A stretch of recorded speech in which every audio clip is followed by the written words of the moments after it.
Anyone who beats their male or female slave with a rod must be punished if the slave dies as a direct result. But they are not to be punished if the slave recovers after a day or two, since the slave is their property. Okay, so verse 20, that obviously makes sense. You should be punished if your slave dies. Verse 21, that's a bit weird. So can I just get a second to read the whole chapter? Sure. Okay, I think that's obviously weird, but if I were to defend myself and interpret this differently, okay, if you go back to same chapter, Exodus 21 verses 16, this whole chapter is about laws of slaves. So I feel like we're comparing a lot of like morally sound verses with this one weird verse. So if you go to 16, it says, anyone who kidnaps someone is to be put to death, whether the victim has been sold or is still in the kidnapper's position. Make sense? Yes. Like, does that make sense in a morally sound way? Anyone who kidnaps them. Okay, that's fine. So some of these Old Testament laws are sort of in a sense of justice. So the Bible forbade kidnapping people to sell them into slavery, which is quoted in 16, which is common in a lot of ancient cultures and also our culture now, because obviously that would like technically be considered like human trafficking, right? Mm-hmm. So although I feel like the verse 21 was definitely weird, I don't think because one was, like I said, because of human interpretation or because of the middleman, that not all these laws are going to be 100% accurate, because it's also contextual with the time. Because at the time, they thought slavery was okay. And that's how they, because I assume the writer's opinions must have influenced their writing when they were writing the Bible. And they took it in a more of a cultural context. Like even when we hear something, when we get advice, we like to adapt it to our own culture context now, which is why like a lot of churches are more like gay affirming, because back then they weren't so gay affirming, which is why there aren't that many there weren't that many gay affirming churches. But now, because of our own culture context now, because being gay, quote unquote gay, is quote unquote okay, a lot of more these communities have emerged. Okay, I'm not like I'm spitballing. Like I know it doesn't make sense, but like I'm trying to get at a sense where it's like just cultural context in general.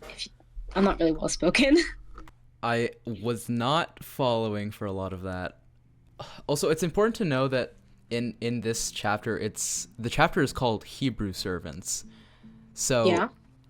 It seems as if, especially for 21:2, you know, if you buy a Hebrew servant, he has to serve 6 years, but in the 7th year you shall go free. So it says nothing about the slaves from the surrounding nations, which is spoken on somewhere else. I'm trying to find the verse. I can't find it. But while you find the verse, can I say something? Sure. So the reason why they say Hebrew slaves is because I believe the writer, well, it was written in Hebrew, so that I assume that they were in Israel. Is that like that's why they speak Hebrew, right? Israel. Yeah. Yes, Israel. So I assume they're in Israel. So, like, if I say, like, if I'm stating Canadian laws, I say Canadian citizens can blah blah blah blah blah. So just because Canadian citizens can blah blah blah blah blah does not mean American citizens can blah blah blah blah blah. You know what I mean? They only mention Hebrew because that's where they are, and that's the sort of context they're speaking in. And I also want to clarify, the Hebrew word for slave, or ebed, is more accurately translated to servant or indentured worker. I actually learned that from youth group, rather than an actual like lifelong slavery. So, and a lot of these slaves also had to pay up their debts, and most of these quote unquote slave owners, or more as in servant or maid owners, they could only keep them for a certain amount of time, which I think in Exodus it mentioned 6 years. Yeah, he used to serve you for 6 years. And then in Deuteronomy somewhere, I don't necessarily know where, I know it's also mentioned that when they were set free, they had to be given some sort of financial compensation to start a new life. But that's only for indentured servants who are from Israel. who are Israel? Israelites. Yeah. Okay. Or What does it say about other slaves? so Do you have any mentions? Leviticus 44 says, I'll just read the whole thing. Your male and female slaves are to come from the nations around you. From them you may buy slaves. You may also buy some of their temporary residents living among you and members of their clans born in your country, and they will become your property.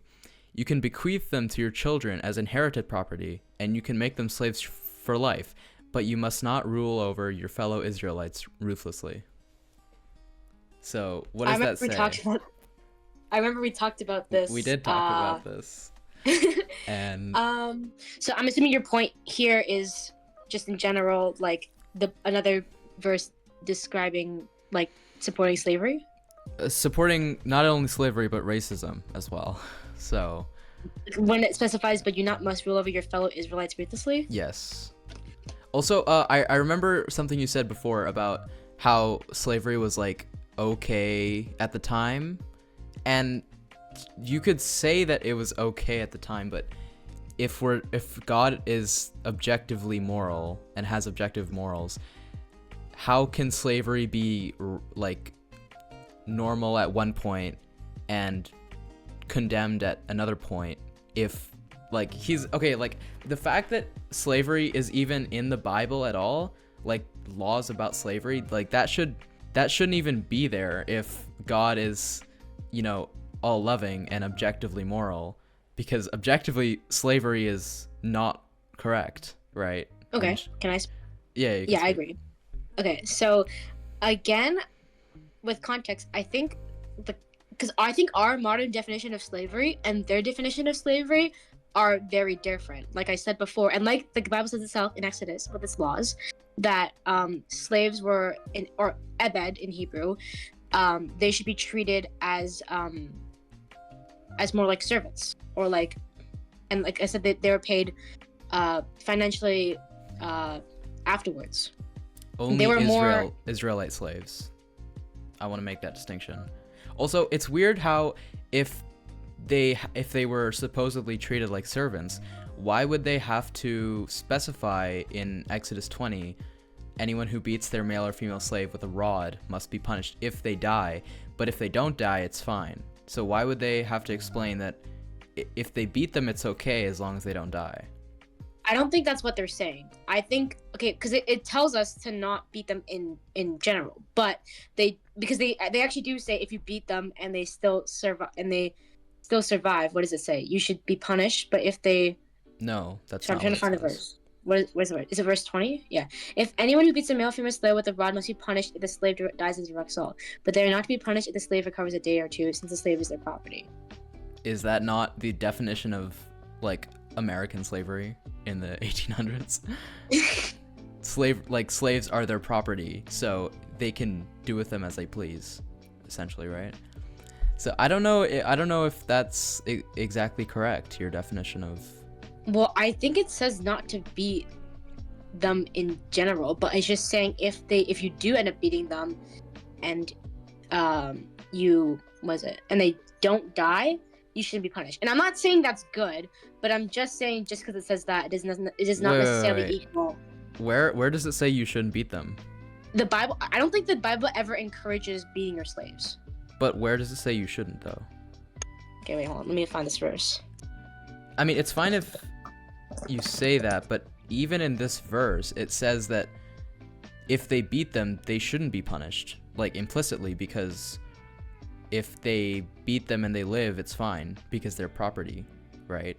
I can't find a verse that specifically says you can't beat slaves specific, Mhm. but I know there are verses out there saying you shouldn't harm one another for your own malicious intent. Okay, well I that's think fine. that's That's pretty- good. You shouldn't harm other people for, whatever reason. But it specifically says that slaves aren't people, they're your property. So it's okay to beat them because they are your property. Is that false? Well, I think it's still bad, but in that historical context, there's no like police, there's no organized law or rules on how to treat slaves, and the best you had was what society thinks. And I think Well, the best you had is God, isn't that right?